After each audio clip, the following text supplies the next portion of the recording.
जन्मदिवस सर्वच मनवतात, परंतु आगळा-वेगळा जन्मदिवस इथे आपल्याला पाहायला मिळत आहे. नंदनवार यांच्या अध्यक्षतेमध्ये ज्येष्ठ नागरिक समितीद्वारा सर्व ज्येष्ठांचा एकाच वेळी एकाच जागी जन्मदिवस मनवण्यात आला. यावेळी सर्व ज्येष्ठांच्या चेहऱ्यावरती जे हसू पाहायला मिळाले ते एक अनोळखे हसू होते. पारंपरिक पद्धतीने जो जन्मदिवस मनवण्यात येतो त्यापेक्षा आगळा वेगळा जन्मदिवस इथे समितीतर्फे करण्यात आला.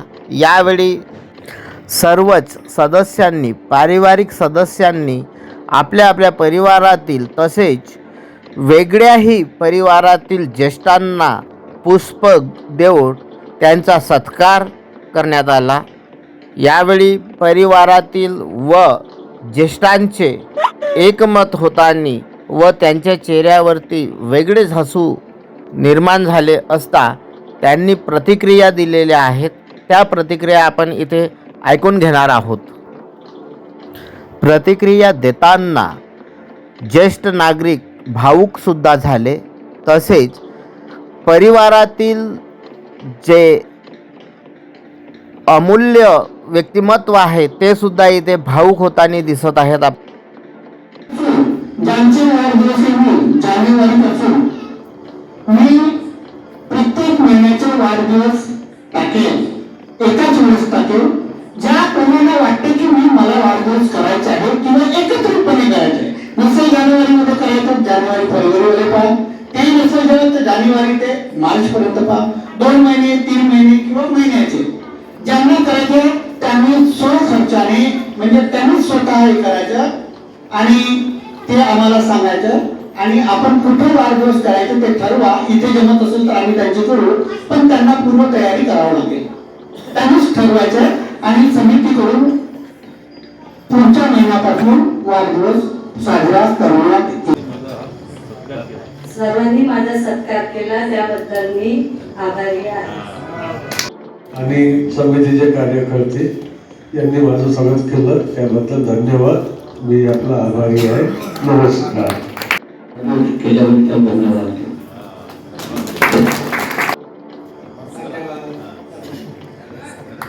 या कार्यक्रमाचे अध्यक्ष तसेच ज्येष्ठ नागरिक समितीचे पदाधिकारी व सदस्य, ज्येष्ठ नागरिक समितीतर्फे आज भव्य दिव्य कार्यक्रम आयोजित केलेला आहे. या कार्यक्रमाचे अध्यक्ष आदरणीय प्रेमदासजी नंदनवार साहेब, तसेच आदरणीय आयोजक साहेब आणि उपस्थित असलेले सगळे ज्येष्ठ बंधू आणि भगिनी, सोबत मित्रांनो, जेव्हा जेव्हा आपला वाढदिवस येत असतो तेव्हा लहान मुलापासून तर शेवटपर्यंत प्रत्येकाला आनंद असतो आणि प्रत्येकाला आपल्या त्या तारखेची आपण आतुरतेने वाट पाहत असतो की माझा वाढदिवस आहे. जरी तो लहान असला त्याला आतुरता असते, पण माझ्यासारखा 59 वर्षालाही आतुरता असते. आणि आपण ह्या दिवशी खूप वाट पाहत असतो की आपल्याला कोणतरी कपडे आणणार नाही, चॉकलेट देणार नाही, पण एक गिफ्ट द्यायला येतील किंवा तुमच्या वाढदिवसात खूप शुभेच्छा. आज मला अत्यंत आनंद वाटतोय की समितीद्वारे आणि या शेवटच्या कार्यक्रमाचा यावर्षीचं खूप छान वाटलं. त्याप्रमाणे आपल्या शास्त्री साहेबांनी एक म्हटलं होतं की मृत्यू अटळ आहे, म्हणजे म्हटलं मृत्यू अटळ आहे तसं जन्मही अटळ आहे. आज ठीक आहे, उद्या ठीक आहे हे असणारच, याला काहीच कोणाचाच काही त्याला विरोध राहणारच नाहीये. फक्त माझा एक मत आहे की आपण ह्या वयात आहोत फक्त कर्म चांगले करावे असं एक माझा एक प्रांजळपणे मत आहे. आणि आपण सर्वांनी आजच्या या दिवसाला संकल्प घेऊया. कोणाचं मन दुखेल असं काहीच काम करू नये. कुठेच काही जितकं आपल्याला चांगलं होते लोकांचं तितकं चांगल्या करण्यातच आपली भलाई आहे आणि तेच आपल्याला समोर आपल्या चेहऱ्यावर हास्यास्पद येऊ शकते. फक्त इतकं सांगू शकतो. आणि मी माझ्यावर 2 शब्द आणि या समितीने जे मी माझा म्हणजे स्वागताच्या पात्र समजलं त्याबद्दल सगळ्यात मी आभारी आहे. खरोखर म्हणजे मनपूर्वक यांचे आभार मानतो. आणि मला नंदनवार साहेबांनी 3 वेळा आग्रह केला का साहेब तुम्ही या आणि मी वेळाचा वेळ काढून निसर्ग साहेब, उपस्थित असलेले सर्व ज्येष्ठ नागरिक बंधू आणि भगिनी,